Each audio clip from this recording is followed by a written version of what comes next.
Hello दोस्तों, नमस्ते, प्रणाम। मैं हूँ मंजू 205 और एक सोहर गीत है बेटी भय से। और आप लोग सुनिएगा। बेटियों से तो सब कुछ बेटियों पे ही आधारित है, पर बहुत लोग मानते हैं, बहुत लोग नहीं मानते हैं। सब चाहे वाला है ना। बहरा से सासु आई बाबू वरिया राजा करे, बाबू वरिया राजा करे हो। सासु हमारे तब यहाँ बिटियुआ तक कियो यार भय को कियो जियार भय हो। सासु हमारे तब यहाँ बिटियुआ तक कियाऊ जियार भय को कियाऊ जियार भय हो। इतनी बचन जब सास सुने कपारे पर हाथ डारे, भैया बैठ गई हो, भैया बैठ गई हो। बहनी मुड़ावा पकड़ी लगे रोवे तो बिटिया को खी जन्म लियली, बिटिया को खी जन्म लियली हो। बहनी पटरा पटराया सुगीरे, बेटिया को खी जन्म, बेटिया को खी जन्म सु हो। रोटिया संभाले गोरी सासू, रोटिया संभाले मोरी सास, उठे ससुर से बात करे, ससुर से बात करे हो। पिया पतोहिया के भइला बिटियुआ, बिटियुआ माना तोड़नी, बिटियुआ माना तोड़नी हो। पियावा पतोहिया के भइलबा बिटियुआ, बिटियुआ माना तोड़नी, बिटियुआ माना तोड़नी ना हो। इतनी बचन मोर ससुर सुने, सिरावा पर हाथ धारे, सिरा से पगड़िया गिरे हो। हथावा से लाठी गिरे, हथावा से लाठी गिरे हो।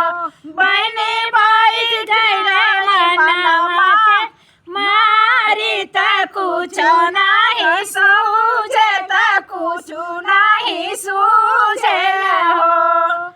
भीतरा से मोर जेठनी निकली, तीन पाँच करे लगली, तीन पाँच करे लगली। काना फूसी करे लगली, काना फूसी करे लगली हो।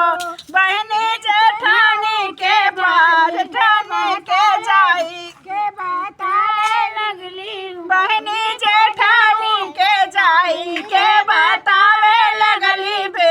भैया जनमा भय, बिटिया जनमा भय हो।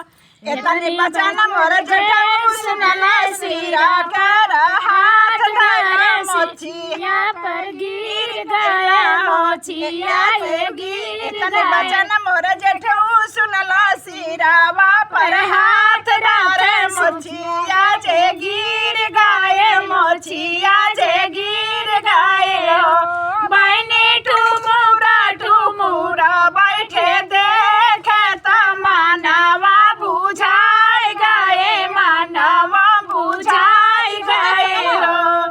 बिटिया जन्म मोर पिया सुने, हमारे जय राजा सुने, हमारे जय सैया सुने हो।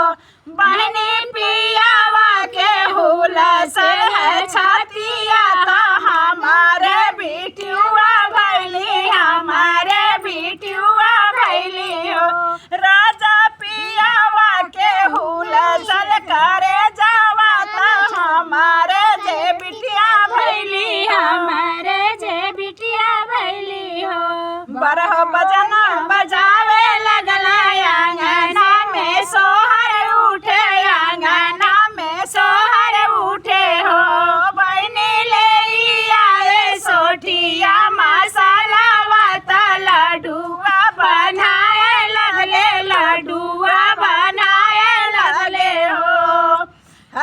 सैया बिटिया के लावे धाना समझावे लागे धाना समझावे लागे हो रानी धानी धानी भाग्या हमारा त बिटिया को की जन्म ले बिटिया को की जन्म ले हो रानी धानी धानी भाग्या हमारा त बिटिया को की जन्म ले बिटिया को की जन्म ले हो पियावा के जब बात सुने रानी जिया राया नंद भाई जिया राया नंद भाई हो राजा तू ही समझ दिलावा के हालत माना मोर जीत लिया माना मोर जीत लिया हो राजा तू ही समझा दिलावा के बात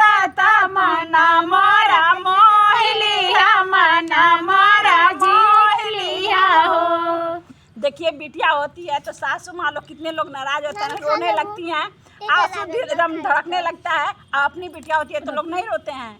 तो देखिए गुजरी हुई बात है, ये दिल पे एकदम लगती है ये बात को। जब ऐसी गीत मैं सुनती हूँ तो मुझे बहुत दर्द होता है।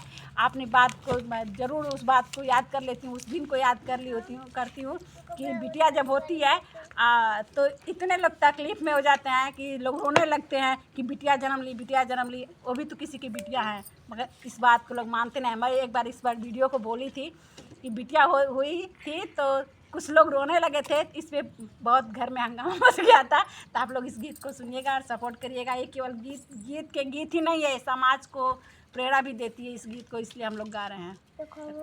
सबके तो बिटिया पे ही तो सब कुछ आधारित है। माँ भी बस बिटिया है, प्रेरणा के लिए बहन हम भी लोग गीत बिटिया गा रहे हैं, है, मगर जिसके औरत पे भी बीतती किसी है, की इसी बिटिया है, सभी लोग तो बिटिया है। कोई ये ऐसा चीज़ जिस थोड़ा पे नहीं है कि बीतती है ना